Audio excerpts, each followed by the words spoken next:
समरसेन क्रोध में पागल अपनी फूल सी राजकुमारी को अपना विरोध करते हुए देख रहा था। तभी मंत्री ने उसके कान में कहा, सोच क्या रहे हैं महाराज? उस दुष्ट लकड़हारे और अपनी नालायक पुत्री को मौत के रेगिस्तान में भेज दीजिए। इस उदंडता को देखते हुए तत्काल राजकुमारी नयनतारा और दुष्ट लकड़हारे देवनाथ को मरघट भूमि मौत के रेगिस्तान की ओर देश निकाला दिया जाता है। मौत के रेगिस्तान का नाम सुनकर वहाँ उपस्थित सभी के चेहरों पर हवाइयाँ उड़ने लगी। मौत का रेगिस्तान सब जानते हैं, वहाँ से लौटकर वापस आना असंभव है। आज से तकरीबन 6 महीने पहले सेनगढ़ के राजा समरसेन के राज दरबार में। मंत्री जी महाराज, क्या तुमने पूरे नगर के व्यापारियों को बढ़े हुए कर के बारे में बता दिया? जी महाराज, पर कुछ व्यापारियों ने इसका विरोध किया है। उनका कहना है उनके उत्पाद पर अन्य राज्यों में सिर्फ 10% कर ही है, वहीं हमारे राज्य में 50%। भला ऐसा अन्याय कहाँ तक सही है महाराज? तुमने उससे बताया नहीं कि राज्य के राजा के रख रखाव और राज्य के विकास के लिए ये कर निर्धारित किया गया है। अधिक कर देने से राजा को अधिक सुरक्षा सुख सुविधा मिलेगी, जिससे वो राज्य के भले के लिए और अच्छे कार्य कर पाएगा।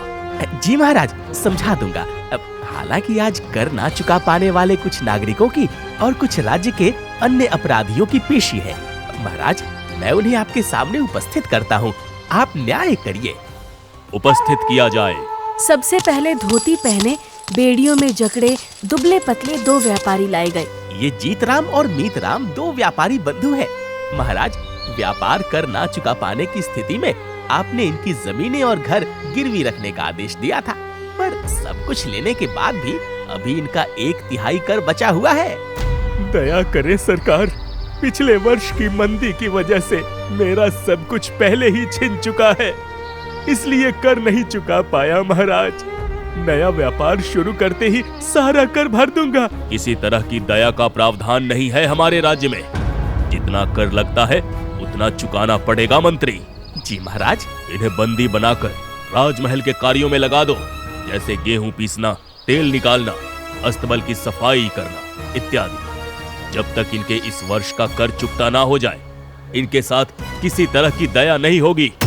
इन्हें ले जाओ और दूसरे अपराधी को ले आओ। जीतराम और मीतराम गिड़गिड़ाते रहे, मगर उनकी एक न सुनी गई। फिर अगली बारी राज्य के धूर्त जमींदार की आई।